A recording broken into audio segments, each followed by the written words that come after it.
Hello everyone, as you all know, this is Niharika Tiwari. So guys, we're back with another video related to a series of organizational behavior, and in this part we are going to cover some next topic, right? So इससे पहले वाले parts अगर आपने नहीं देखे हैं तो आप चैनल की प्लेलिस्ट में जाके इसे जरूर चेकआउट करेंगे। ठीक है, बहुत सारे पार्ट जो हमने कवर कर लिया, मतलब सिलेबस का हाफ ऑफ द सिलेबस से ज्यादा हमने कवर कर लिया है। ठीक है, तो आपको वो सारे पार्ट्स दिखेंगे प्लेलिस्ट में ऑर्गेनाइजेशनल बिहेवियर की। ठीक है, आज जो हम नेक्स्ट टॉपिक के बारे में डिस्कस करेंगे वो होगा आपका ग्रुप से related. So without any further delay let's start this video. So now guys, आज हम जिस टॉपिक को लेके बात करने वाले हैं वो है आपका ग्रुप बिहेवियर। ठीक है, इंडिविजुअल बिहेवियर के बारे में हमने देखा। यहाँ पे हमने जब इंडिविजुअल बिहेवियर के बहुत सारे पर्सपेक्टिव समझे थे ऑर्गेनाइजेशनल बिहेवियर में कि एक इंडिविजुअल कैसे बिहेव करता है, उसका क्या परसेप्शन है, एटीट्यूड क्या है, पर्सनैलिटी क्या है, और बहुत सारे एस्पेक्ट जो है हमने डिस्कस किए थे। अब हम बात करने वाले हैं ग्रुप बिहेवियर की, मतलब एक इंडिविजुअल जब ग्रुप का पार्ट बनता है तब वो कैसे बिहेव करता है, वो सारी चीजें हम यहाँ समझेंगे। ठीक है, क्योंकि ऑर्गेनाइजेशन में आपको सिर्फ अकेले ही काम नहीं करना है। जिस भी वर्क प्लेस में आप वर्क कर रहे हैं ऑर्गेनाइजेशन में, वहां पे आपको ग्रुप में भी टास्क करने होते हैं, एक ग्रुप के साथ भी बिहेव करना होता है। ठीक है, तो क्या मीनिंग है, ठीक है, उसको समझेंगे। इसके अपार्ट आपके पेपर में क्वेश्चंस आ सकते हैं कि ग्रुप्स के टाइप्स बताने हैं आपको, ग्रुप स्ट्रक्चर क्या होता है, मीनिंग क्या है, उसकी एलिमेंट्स क्या है और टाइप्स क्या है, इन सारी चीजों को हम डिस्कस करेंगे। ठीक है, और भी बहुत से टॉपिक बचते हैं ग्रुप से रिलेटेड, वो हम नेक्स्ट पार्ट में कवर अप करेंगे। तो अब हम स्टार्ट कर रहे हैं इसकी मीनिंग के साथ। तो ग्रुप बिहेवियर क्या होता है? Group behaviour refers to the action, interaction, dynamics exhibited by individual when they are part of group. मतलब जब आप किसी ग्रुप का पार्ट बन जाते हैं तब आपके कैसे एक्शंस होते हैं, आप कैसे बिहेव करते हैं। ठीक है, how individual behave and interact with one other, आप कैसे बिहेव करते हैं, जिसके साथ आप ग्रुप में उनके साथ कैसे इंटरैक्ट करते हैं। और इंटरैक्ट अगर आप किसी कंपनी में एक दूसरे के साथ कर रहे हैं तो ऑब्वियस किसी पर्पस के लिए कर रहे होंगे, हो सकता है कोई प्रोजेक्ट है जिसमें आपको साथ में काम करना है, इसलिए आप एक दूसरे के साथ कम्युनिकेट कर रहे हैं। तो उससे रिलेटेड डिसीजन कैसे ले रहे हैं, ताकि वो जो कॉमन गोल है, क्योंकि ऑफकोर्स एक ग्रुप है तो किसी एक कॉमन डायरेक्शन में काम कर रहा होगा, एक कॉमन गोल को अचीव करना होगा उस पूरे ग्रुप को। तो उसको कैसे आप अचीव करने के लिए कैसे इंटरैक्ट करते हैं, कैसे कम्युनिकेट करते हैं, कैसे बिहेव करते हैं, वो क्या है आपका ग्रुप बिहेवियर। ठीक है, तो ये तो क्लियर हो गया कि ग्रुप बिहेवियर क्या होता है। नेक्स्ट आते हैं कि हम ग्रुप को कितने टाइप्स में क्लासिफाई कर सकते हैं, मतलब कि आपके ग्रुप का क्लासिफिकेशन जो है वो क्या होगा। पहला है आपका फॉर्मल ग्रुप। फॉर्मल ग्रुप्स क्या होते हैं?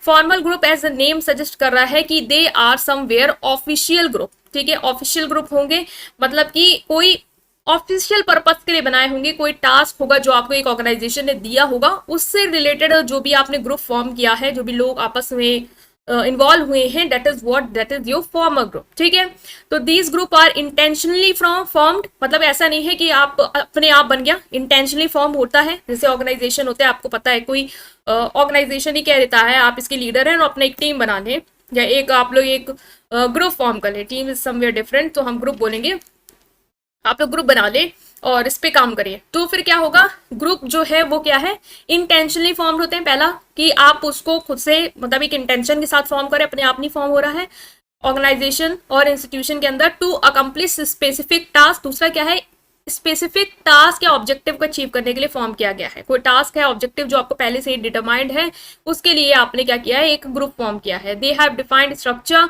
रोल्स एंड रिस्पॉन्सिबिलिटी, और जो फॉर्मल ग्रुप होते हैं उसमें किसका क्या रोल होगा, किसकी क्या जिम्मेदारी होगी, वो सब पहले से ही क्या होता है, एक तरीके से डिफाइंड होता है।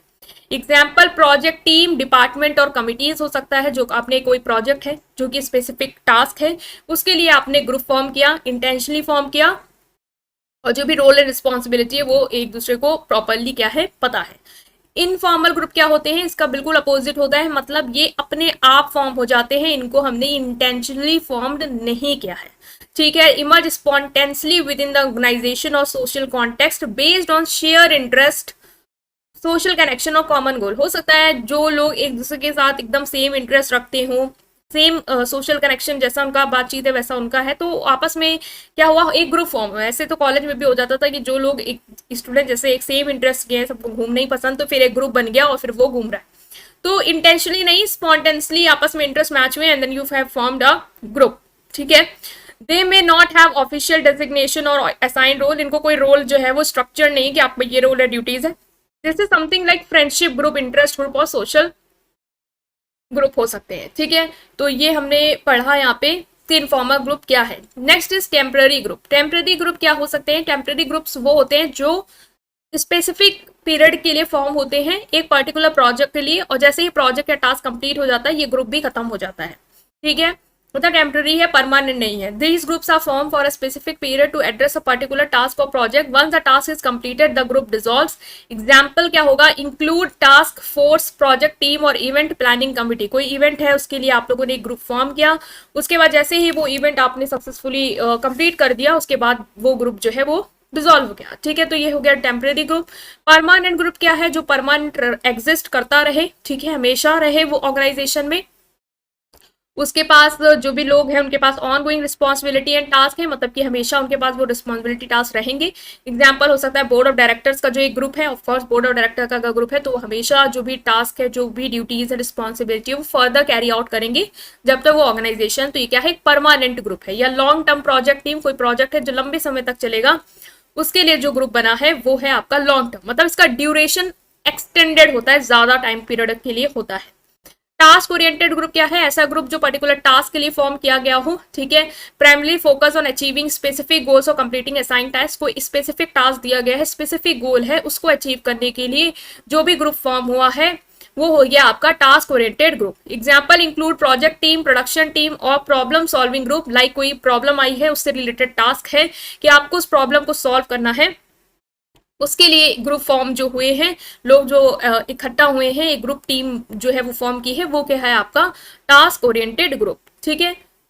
नेक्स्ट और last is social group. Social group वही ग्रुप जो कैसे बिल्डअप होते हैं? They are primary focused on building and maintaining social relationship and providing emotional support. मान लो ऑर्गेनाइजेशन है, लोगों को एक दूसरे के साथ इंटरेक्ट करना है, इमोशनल सपोर्ट प्रोवाइड करना है, सोशल रिलेशनशिप बिल्ड करनी है, एक दूसरे की नीड, सोशल नीड को सेटिस्फाई करना है कि हाँ बातचीत करने के लिए हम हैं, कोई प्रॉब्लम हम शेयर करने के लिए हैं। तो वो एक हो गया सोशल ग्रुप, मतलब कि कोई वर्क पर्पज के लिए नहीं है, एक दूसरे के सोशल रिलेशनशिप और इमोशनल सपोर्ट के लिए ग्रुप है।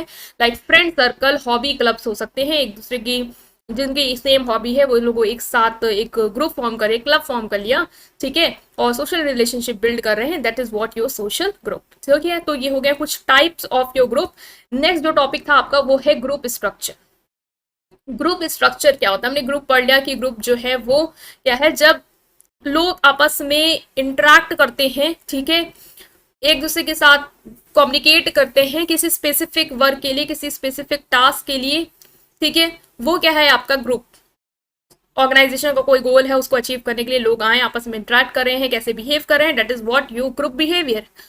नेक्स्ट इज ग्रुप स्ट्रक्चर क्या है? Group structure refers to the way in which group is organised and the relationship that exist among the member. अब जो ये ग्रुप है उसको किस तरीके से ऑर्गेनाइज किया गया है और जो भी मेंबर्स हैं उनके बीच में कैसा रिलेशनशिप है, वो जो पूरा एक बताता है कि किस तरीके का इनका स्ट्रक्चर है। That is what your group structure, मतलब कि किस तरीके से ग्रुप में भी लोगों में आपस में रिलेशनशिप है और किस तरीके से उस ग्रुप को हमने ऑर्गेनाइज किया है। It defines the formal arrangement of roles, responsibility and communication channel within the group. मतलब ग्रुप में जो लोग हैं उनके बीच में आपस में कैसे शेयर है, रिस्पॉन्सिबिलिटी का रोल कैसे असाइन किए गए हैं, कम्युनिकेशन चैनल कैसे है, मतलब कि किस तरीके से वो आपस में कम्युनिकेट कर रहे हैं, किस चैनल के थ्रू कम्युनिकेट कर रहे हैं, वो सारी चीज जो डिफाइन कर रही है आपकी पूरा एक proper group structure. Group structure determine how group function and make decision achieve it's goal. Basically group structure बताता है कि एक ग्रुप जो है वो कैसे काम करता है, कैसे अपने डिसीजंस लेता है और अपने ऑब्जेक्टिव या गोल्स को अचीव करता है। A group structure provide a framework that clarifies the hierarchy, authority and reporting relationship within the group. Group में किस तरीके का रिलेशनशिप है, कैसे हायरकी है, अथॉरिटी है, वो जैसे कि ग्रुप हो गया, मान लो 5 मेंबर का ग्रुप है, ठीक है, और ये जो ग्रुप में जो लोग हैं उसमें से कोई एक जो है वो लीड कर रहा है, कोई है जिसको रिपोर्ट करना है, और रिपोर्ट कब करेगा? जब ये 3 लोग जो मेंबर हैं वो इसको अपनी रिपोर्ट देंगे, फिर ये फाइनल रिपोर्ट लेके लीडर के पास या जो भी है ग्रुप हेड है उसके पास जाएगा। तो इस तरीके से हम देख रहे हैं कि हमें समझ में आ रहा है कि क्या रोल है सबकी, क्या रिस्पॉन्सिबिलिटी है, किस तरीके की हायरार्की फॉलो कर रही है, मतलब ये सबसे ऊपर हैं, फिर इसके बाद ये हैं, देन ये सब एक साथ हैं। तो किस तरीके का स्ट्रक्चर है, that is what your group structure. It establish the pattern of interaction, coordination mechanism and the flow of information among group member. अब देखो यहाँ पे फ्लो ऑफ इन्फॉर्मेशन कैसे, ये तीन जो है वो आपस में रिपोर्ट इकट्ठा करके इनको देना है. ये इनके हेड हैं और इन सब के जो हेड हैं वो ये हैं, जो ये सबसे नहीं बात करना चाहेंगे, लेकिन बस इनसे ही बात करना चाहेंगे जो इनके सब में है, ठीक है, जिनको वो अपना सब हेड मान रहे हैं. तो वो हो गया. Group structure help in creating order, facilitating effective communication and promoting collaboration with in the group. तो ये हो गया आपका कि ग्रुप स्ट्रक्चर क्या है, किस तरीके से ग्रुप ऑर्गेनाइज है, किस तरीके से जो रिस्पॉन्सिबिलिटी है, जिस रोल है, किस तरीके से असाइन है, कम्युनिकेशन पैटर्न कैसे है उसमें, वो सारी चीजें क्या है आपकी ग्रुप स्ट्रक्चर. नेक्स्ट आता है कि ग्रुप स्ट्रक्चर में क्या क्या एलिमेंट्स हैं जो आपके होंगे, ठीक है. तो क्या क्या चीजें हैं जो ग्रुप में होती हैं, ग्रुप स्ट्रक्चर बनाती हैं. पहला है रोल्स एंड रिस्पॉन्सिबिलिटी, कि रोल्स एंड रिस्पॉन्सिबिलिटी किसकी क्या है. ग्रुप स्ट्रक्चर हमें क्या बताता है कि roles and responsibility of each member within the group, कि एक ग्रुप में सबकी क्या रोल है, सबकी क्या रिस्पॉन्सिबिलिटी है, वो हमें ग्रुप स्ट्रक्चर डिफाइन करता है. It clarifies each individual expected to contribute their specific task and area of expertise. हर ग्रुप में हर इंसान के पास क्या काम है, किस तरीके की रिस्पॉन्सिबिलिटी उसे दी गई है, वो हो गया आपका ग्रुप स्ट्रक्चर. तो जैसे कि हम लोग स्कूल में भी जब ग्रुप फॉर्म करते थे, एग्जाम्पल लेते हैं, तो वहां पे भी जैसे हम ग्रुप फॉर्म करते थे तो हम एक को रिस्पॉन्सिबिलिटी देते थे कि तुम्हारा काम है स्क्रिप्ट लिखना, तुम्हारा काम है इन लोग को देखना, गाइड करना कि वो अच्छे से एक्टिंग कर रहे हो. मान लो कोई एक स्किट हम लोग करते थे ना, उसका ग्रुप हम लोग जब फॉर्म करते थे, कह दिया किसी का आपका टास्क है, आपको लिखना है पूरा स्क्रिप्ट क्या होगी, आप लोग को आप एक्टिंग अच्छी करें तो आप सबको बताइए कैसे एक्ट करना है, आप जो है वो सुपरवाइज करिए कि लोग फ्री टाइम में वो वर्क कर रहे हैं या नहीं कर रहे हैं. तो हमने सबको क्या कर दिया, एक एक एरिया में एक टास्क दे दिया, एक एक जो जिस चीज में वो अच्छे हैं, जो इनका एरिया ऑफ एक्सपर्टाइज है, उसमें हमने उनको रोल और रिस्पॉन्सिबिलिटी साइन कर दी. तो ग्रुप स्ट्रक्चर हमें बेसिकली बताता है कि किसकी क्या ड्यूटी है.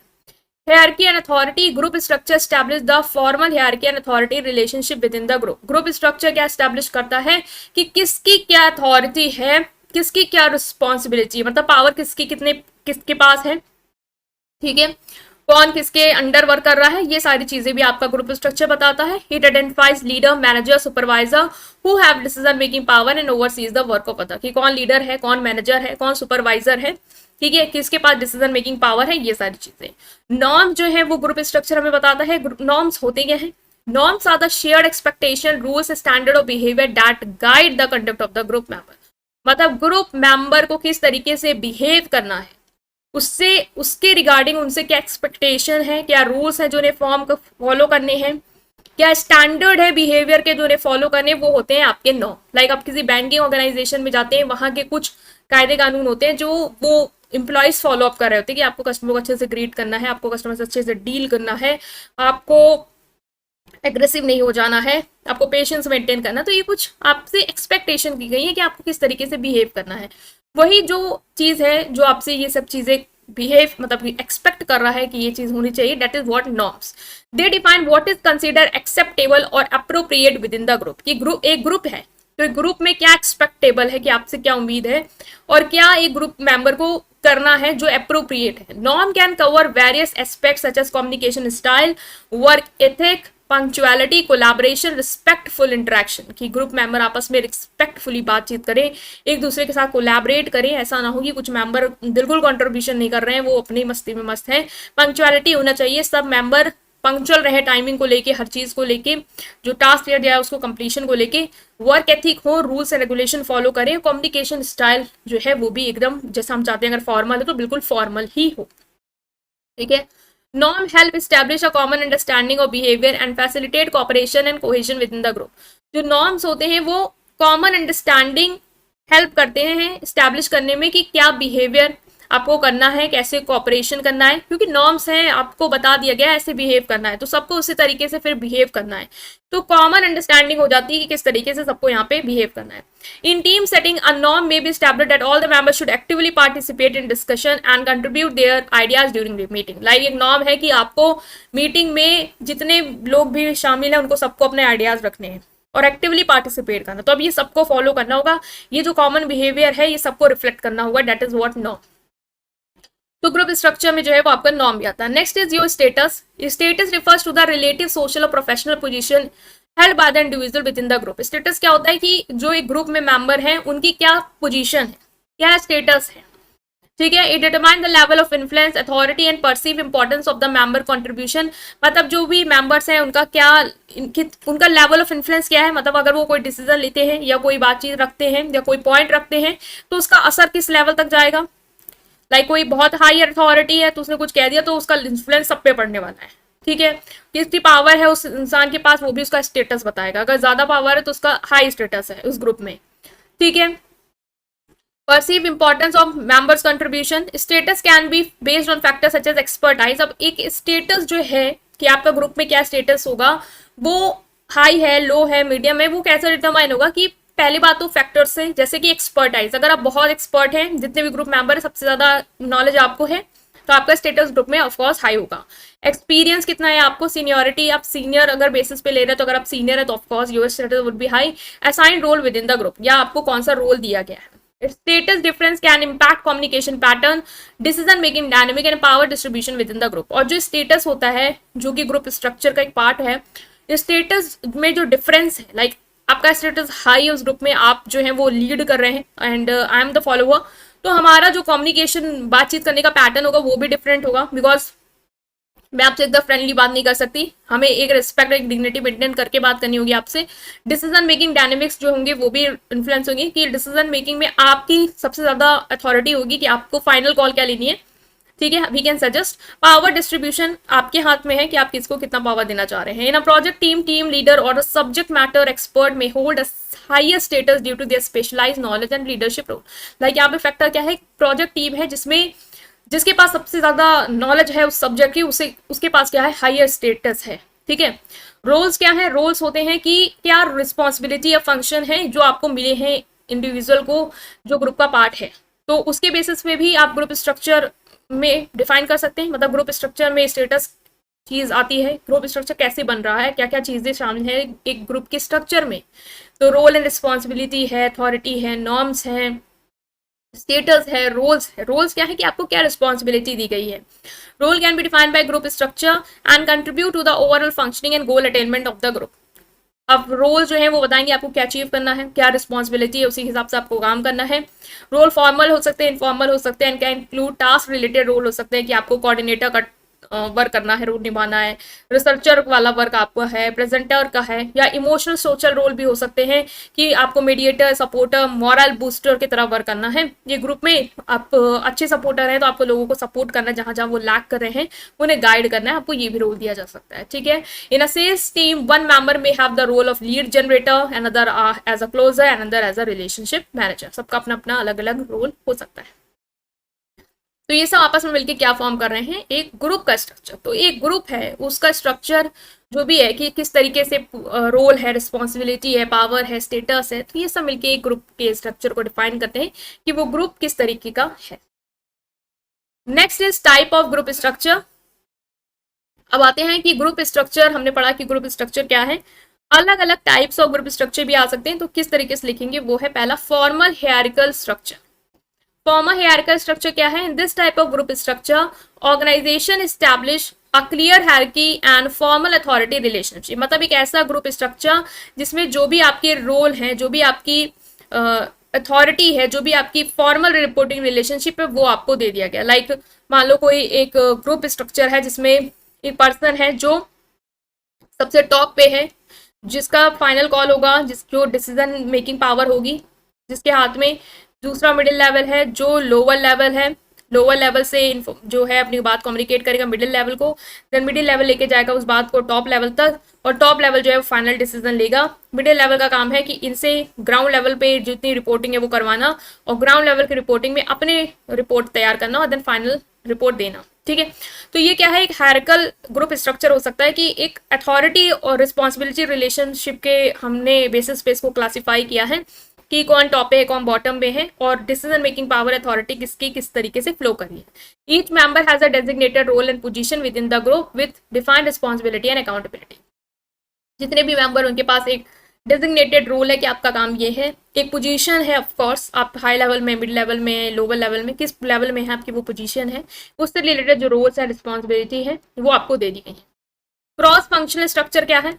In cross-functional structure group, individuals from different functional areas or department come together to work on a specific project or a task. The group member bring diverse skill, expertise and perspective to solve complex problem or achieve specific goal. मान लो कोई गोल है, कोई target है जिसको achieve करना है एक organisation में, और अलग अलग फंक्शनल एरियाज या डिपार्टमेंट, मान लो प्रोडक्शन डिपार्टमेंट हो गया, मार्केटिंग डिपार्टमेंट हो गया, फाइनेंशियल डिपार्टमेंट हो गया, ठीक है, मैनेजमेंट डिपार्टमेंट हो गया, अलग अलग डिपार्टमेंट के कुछ कुछ मेंबर हमने बुला के एक टीम तैयार कर ली, ग्रुप तैयार कर लिया, और वो ग्रुप जो है ऑर्गेनाइजेशन का, मान लो कोई विजन हमें तैयार करना है कि हम फर्दर क्या प्लानिंग कर सकते हैं, उसके रिगार्डिंग वो आपस में आए और आपस में इंटरेक्ट कर रहे हैं, बातचीत कर रहे हैं। तो ये क्या है? Cross functional group. Functional structure मतलब कि अलग अलग डिपार्टमेंट से लोग आके एक दूसरे के साथ क्या कर रहे हैं? वर्क कर रहे हैं स्पेसिफिक प्रोजेक्ट पे।